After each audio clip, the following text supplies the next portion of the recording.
Corona टीकाकरण को लेकर भारत आज से एक और कदम आगे बढ़ा रहा है। जी हां, एम्स दिल्ली में 6 से 12 साल के बच्चों को कोवैक्सीन के टीके के ट्रायल के लिए वॉलंटियर्स तलाशने का काम शुरू होगा। उधर दवा कंपनी नोवावैक्स के कोरोना टीके के ट्रायल के सफल नतीजों ने दुनिया भर की उम्मीदें बढ़ा दी है। नोवावैक्स के तीसरे चरण के ट्रायल के नतीजे 90% से अधिक प्रभावशीलता बता रहे हैं।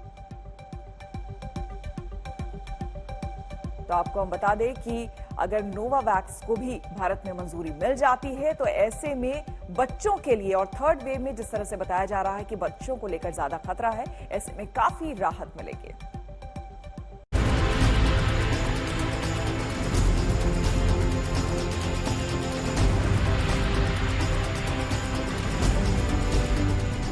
कोरोना से बच्चों को भी टीका सुरक्षा देने की ओर भारत तेजी से कदम बढ़ा रहा है। एम्स दिल्ली में आज से 6 से 12 साल के बच्चों में कोवैक्सीन कोरोना टीके के क्लिनिकल ट्रायल के लिए वॉलंटियर्स की स्क्रीनिंग शुरू हो रही है। 2 दिन स्क्रीनिंग के बाद उन पर टीके का ट्रायल होगा। 6 से 12 साल के बाद अगले हफ्ते से क्लिनिकल ट्रायल के लिए 2 से 6 साल के बच्चों की भी स्क्रीनिंग शुरू होगी। अब तक कोवैक्सीन के कोरोना टीके पर 12 से 18 साल के बच्चों पर क्लिनिकल ट्रायल हो चुका है। एक और बच्चों के कोरोना टीके पर भारत में ट्रायल का काम तेजी से बढ़ रहा है, तो दूसरी ओर भारत जैसे विकासशील देशों के लिए खुशखबरी की खबर नोवावैक्स की कोरोना वैक्सीन के ट्रायल के नतीजे से मिली है।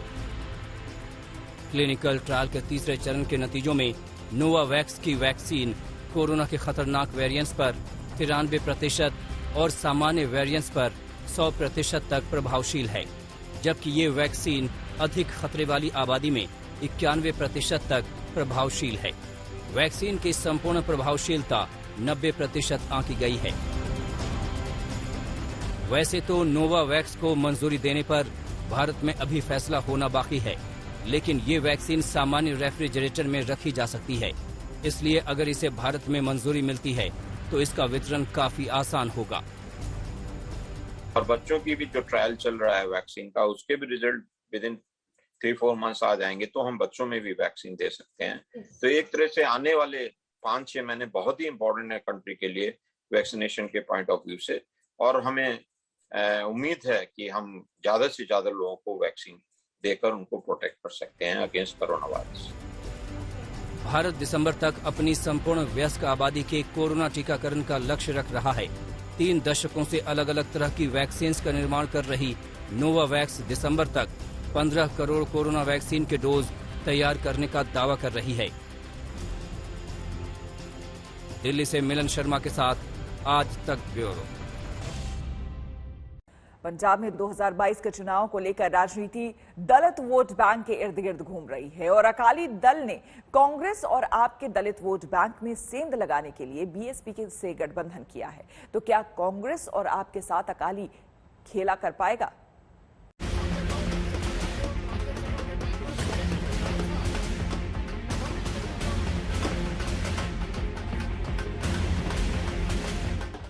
2022 में होने वाले विधानसभा चुनावों से पहले पंजाब में सियासत तेज हो गई है।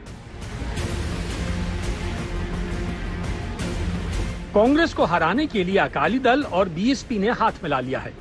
पंजाब की कुल 117 सीटों में से 97 पर अकाली और 20 सीटों पर बीएसपी लड़ेगी। लेकिन दिलचस्प बात यह है कि सीट शेयरिंग फॉर्मूले के तहत बीएसपी को 20 में से ज्यादातर वो सीटें मिली हैं जहां पर कांग्रेस के विधायक हैं और अकाली दल कभी चुनाव नहीं लड़ा है। अकाली दल ने जिन 20 सीटों को बीएसपी के लिए छोड़ा है, उनमें से 18 पर कांग्रेस के विधायक हैं, जबकि बीएसपी को मिली 20 सीटों में से 8 सीटें रिजर्व और 12 सीटें सामान्य हैं। 2017 के चुनाव में दलित सीटों पर कांग्रेस और आम आदमी पार्टी का बोलबाला रहा था। कांग्रेस ने पंजाब की 117 में से 34 रिजर्व सीटों में 21 जीते थी, तो आपने 9 सीटें जीती थी। बीजेपी के खाते में 1 और अकाली दल के खाते में 3 सीटें आईं। आज तक ब्यूरो। और विपक्ष ने इस बात को पकड़ा है कि अगर राम मंदिर के नाम पर ट्रस्ट अयोध्या में जमीन का महंगा सौदा कर रहा है तो ये करोड़ लोग कि उस पैसे का दुरुपयोग है, उस भावना का अपमान है जो बरसों से राम मंदिर निर्माण का इंतजार कर रहे हैं और राम मंदिर निर्माण में अपना योगदान दे रहे हैं। लेकिन राम मंदिर ट्रस्ट ने क्या सफाई दी है? विपक्ष के हमलों के बाद बीजेपी जमीन सौदे का कैसे बचाव कर रही है, देखिए इस रिपोर्ट में।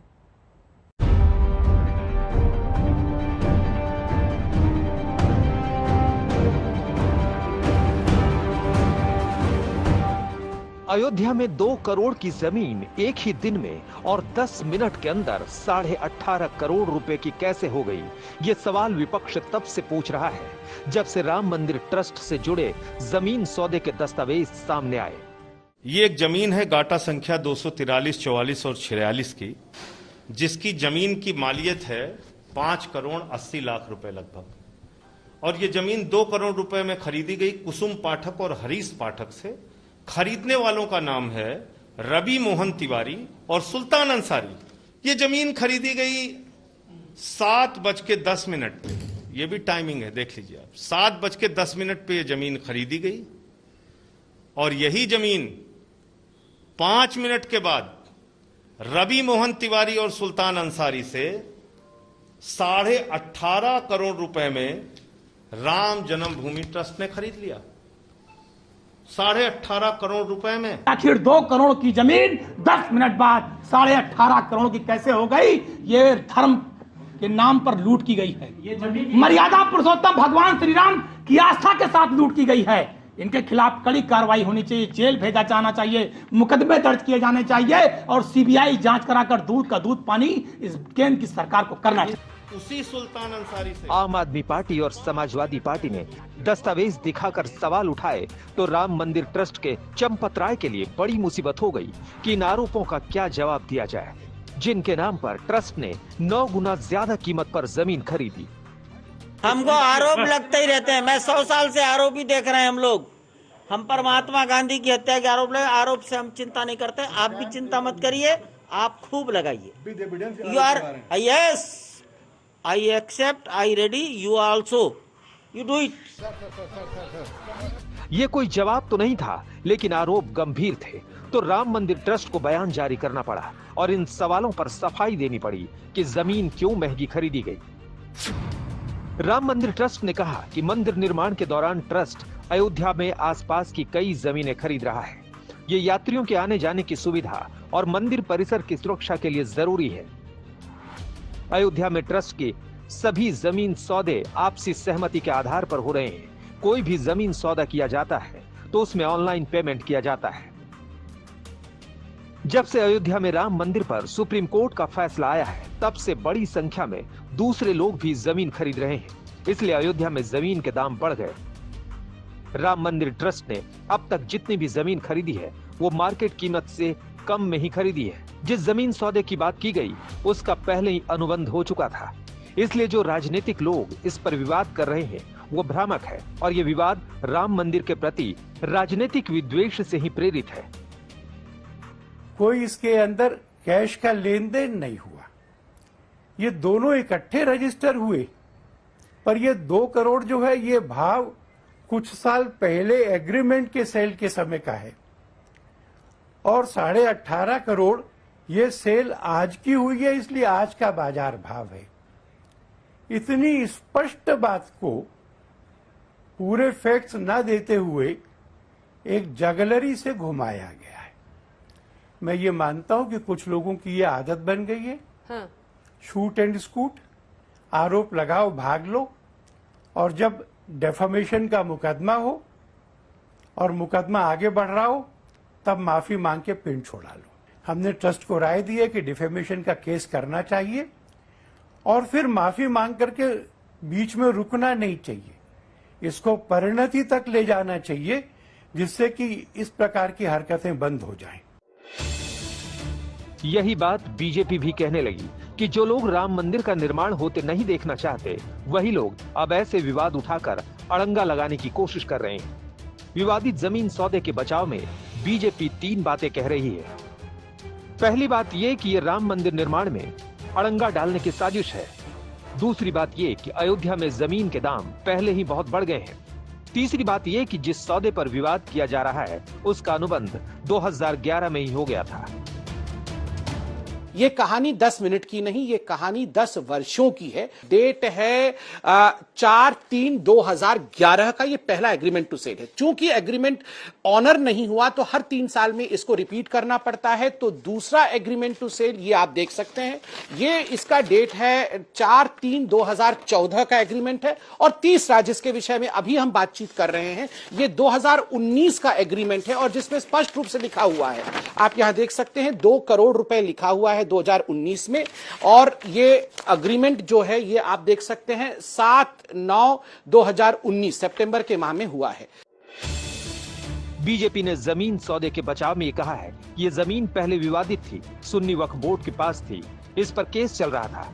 लेकिन जब 2020 में वक्फ बोर्ड ने ये कहा कि जमीन उनकी नहीं है तो फिर ट्रस्ट ने तुरंत ये तय किया कि ये जमीन लेनी है, क्योंकि ये रेलवे स्टेशन से जुड़ी वो जमीन है जो आने वाले दिनों में राम मंदिर की भव्यता और विस्तार के लिए बहुत जरूरी है।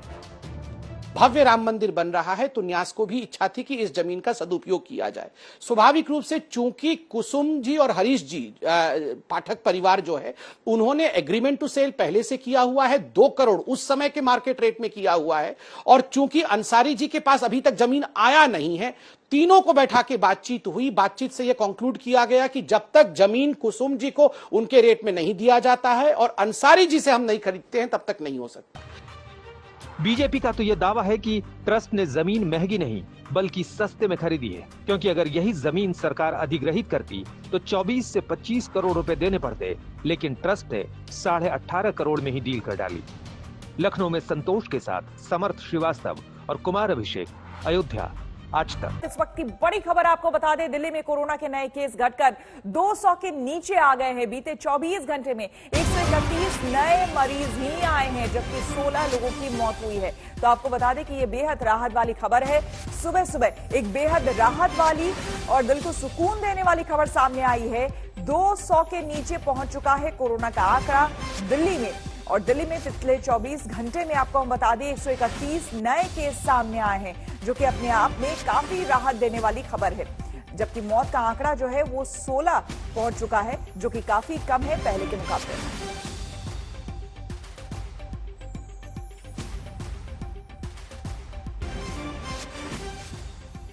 रुक करेंगे अगली खबर का। जब महंगाई रिकॉर्ड तोड़ने लग जाए तो किसको अच्छा लगता है। महंगाई सारे रिकॉर्ड तोड़ रही है। 25 दिनों में पेट्रोल डीजल 6 रुपए से ज्यादा प्रति लीटर महंगा हो चुका है। 42 दिन के भीतर 24 बार पेट्रोल डीजल के दाम महंगाई की टंकी फाड़कर बढ़ चुके हैं। लगातार बढ़ते ही आ रहे हैं, इसमें 1-1.5 साल से कम का हुए हैं। बजट से बाहर हो गया। महंगाई की मार जनता पूरी तरह से पड़ रही है। तेल की महंगाई से गुस्से में उबलते आम आदमी को पता ही नहीं चला कि वो अपनी बाइक और कार की टंकी में सिर्फ पेट्रोल डीजल नहीं डलवा रहे, बल्कि अपना पेट काटकर, अपनी जेब जलाकर देश सेवा कर रहे। जनता को लगता है कि 42 दिन में 24 बार महंगे हो चुके पेट्रोल डीजल को भराकर वो अपनी गाड़ी चलाते हैं, जबकि उन्हें अंदाजा ही नहीं कि महंगाई के अस्त्र से घायल होकर भी देशवासी ही देश चलाते हैं। आज मैं स्वीकार करता हूं, आज की जो प्राइस आई है ये नागरिकों को, कंज्यूमर को दिक्कत दे रहा है, इसमें कोई दो राय नहीं है। स्वीकार है, लेकिन महंगाई का उपचार नहीं है। देश में पहली बार डीजल भी 100 रुपए के पार है। जब देश के 148 जिलों में पेट्रोल की कीमत 100 रुपए के नोट को छेद कर बाहर चली गई, जब देश के 9 राज्यों की जनता 100 रुपए लीटर का पेट्रोल खरीद रही है, जब मई में 16 बार और जून के 14 दिन में 8 बार पेट्रोल डीजल महंगा हो चुका है, तब जनता जो महंगाई के कारण आर्थिक रूप से मूर्छित होने लगी, उसे वीरता का एहसास देश के पेट्रोलियम मंत्री धर्मेंद्र प्रधान ने कराया, मानो ये कहते हुए कि हे भारतवासियों, तुम महंगाई के मोर्चे पर इंच मात्र भी डगमगाना मत, क्योंकि जब जनता ने पूछा कि महंगाई में देशवासियों की रक्षा कौन करेगा, तेल संभालने वाले विभाग के मंत्री जी बोले, देशवासियों तुम ही करोगे, तुम ही करोगे, तुम ही करोगे। भारत सरकार हो या राज्य सरकार है, कोरोना में लगभग 35,000 करोड़ से ज्यादा एक साल के अंदर टीका में खर्चा हो रहा है। अभी अभी 1 लाख करोड़ रुपया खर्चा करके प्रधानमंत्री जी ने 8 महीने के लिए मुफ्त में खाद्यान्न देने के लिए प्रधानमंत्री गरीब कल्याण योजना शुरू की है। पीएम किसान में हजारों करोड़ रुपया देश के किसानों को सीधा बैंक खाता में पहुंचाया गया है। मैं इसी साल की बात कर रहा हूं। अभी अभी किसानों की हित को ध्यान में रखते हुए चावल और गेहूं की एमएसपी घोषणा की गई। ये सारे खर्चा अभी और उसके अलावा देश में रोजगार सृजन के लिए, डेवलपमेंट काम होने के लिए इन्वेस्टमेंट की आवश्यकता हो रही है। इस कष्ट के समय में हम पैसा बचा के लोक कल्याण काम पे लगाएं। आम आदमी हैरान हो जाता है। एक तरफ वैक्सीन मुफ्त बताई जाती है, दूसरी तरफ वैक्सीन का बजट गिनाकर पेट्रोलियम मंत्री तेल की महंगाई जस्टिफाई करने लगते हैं। एक तरफ जनता को मुफ्त राशन देने पर वाहवाही ले ली जाती है, दूसरी तरफ उस राशन की कीमत महंगा तेल भरती जनता से भरवाने की दलील दी जाती है।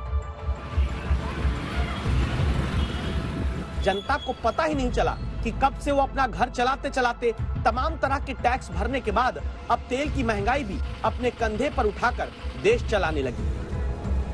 तो लगातार बढ़ते ही आ रहे हैं, इसने 1-1.5 साल से कम कहाँ हुए हैं।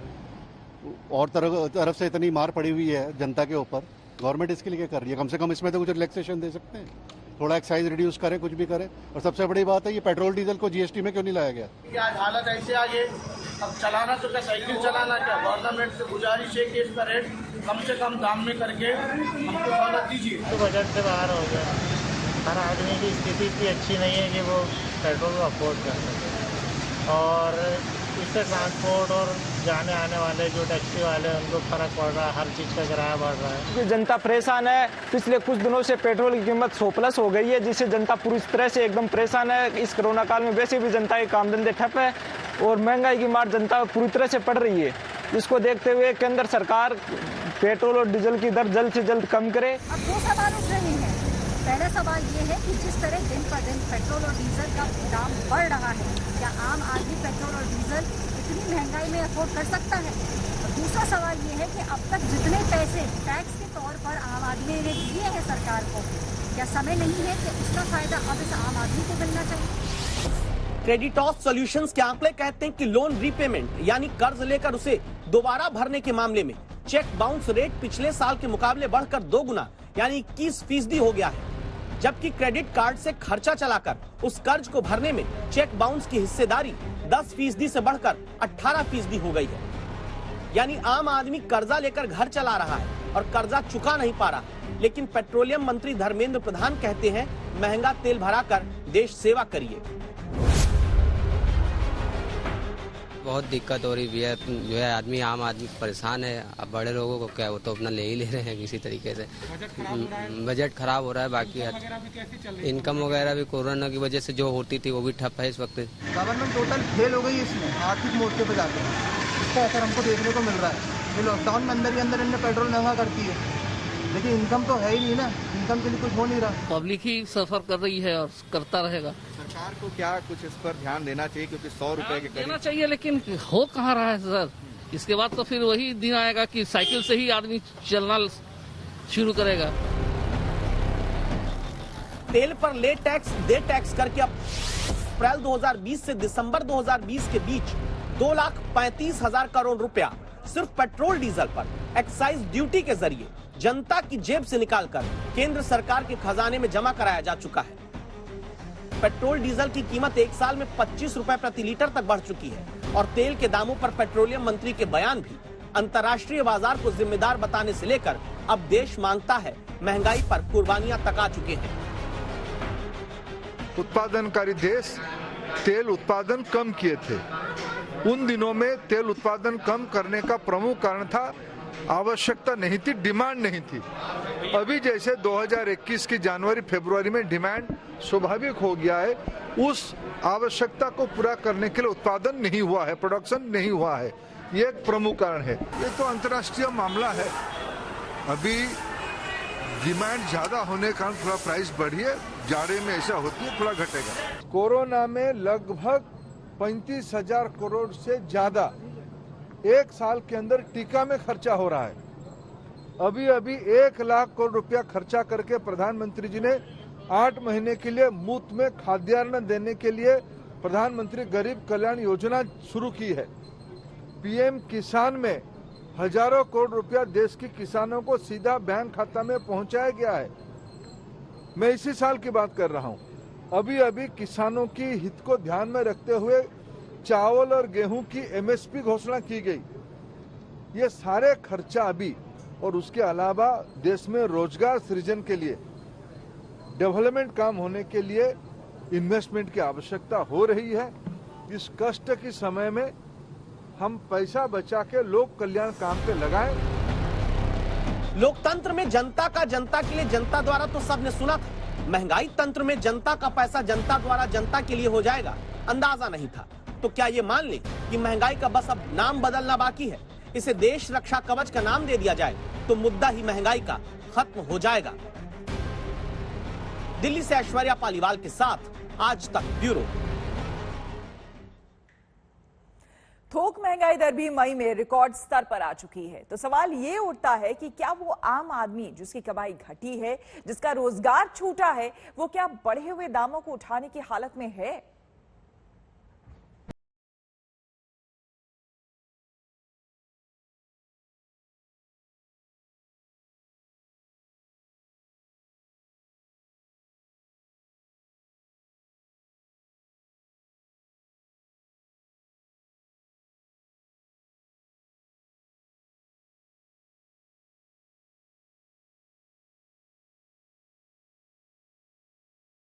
कि महंगाई को उठा पाए।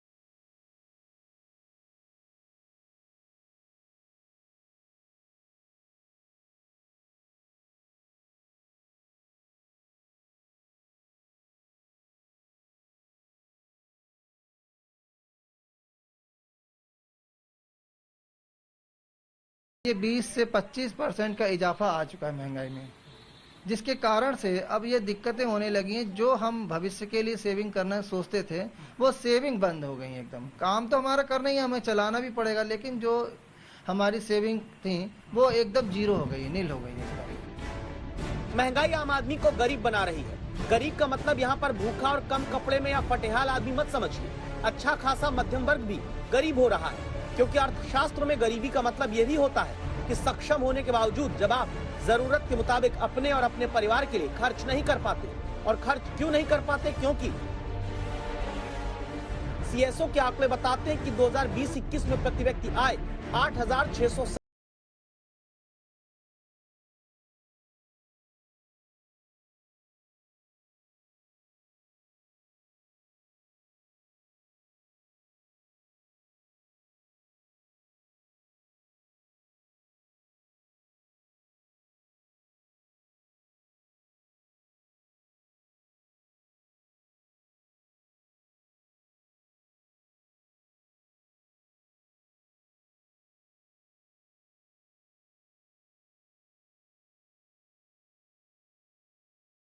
पता है आज ये नहीं करेंगे, हम कल करेंगे, क्योंकि ये बोलने से हमें तकलीफ होती है, दुख होता है कि हम किस तरह से जिएंगे।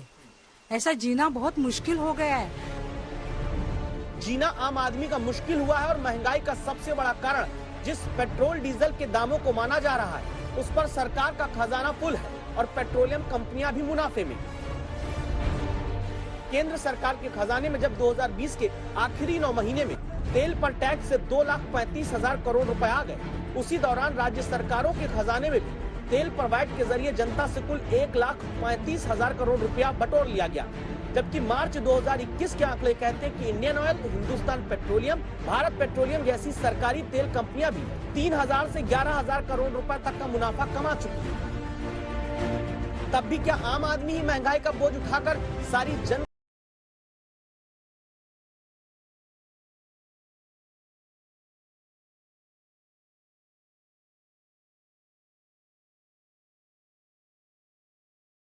आम आदमी से ज्यादा टैक्स लेने की बजाय सरकार को चाहिए कि इसके लिए या तो शॉर्ट टर्म बोरिंग बढ़ाए, या सरकार अपना एक्सपेंडिचर कम करे, या सरकार इसके लिए डिसइन्वेस्टमेंट के थ्रू पैसा रेज करे। आज की तारीख में सरकार को इनोवेटिव तरीके अपनाने चाहिए पैसा रेज करने के लिए, ताकि राशन, वैक्सीन और वेलफेयर स्कीमों का खर्चा सरकार